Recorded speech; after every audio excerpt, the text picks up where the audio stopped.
Oiartzungo udalak etxebizitza arloan dituen eskumenak gauzatzeko plan integral bat dauka. Helburua da espekulazioari trabak jartzea, herritar zaurgarrienak babestea, plangintza urbanistikoa jasangarria izatea eta etxebizitzak ezeren gainetik bizitoki izatea. Horretarako 6 puntuko plan bat daukagu.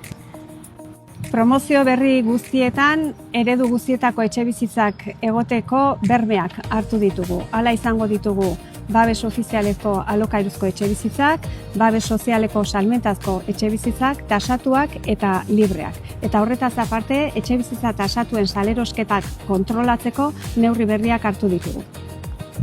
Etxe hutsen inventailua. Hau dagoeneko martxan jarrita daukagu. Honen helburua, etxe hutsak daudenak alokailuan jartzia.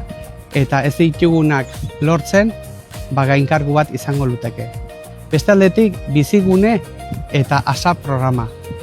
Hauek ere alokailuan jartzeko programak dira. Etxe jabeei ziurtatzen dizkiete alokailuko baldintza onak.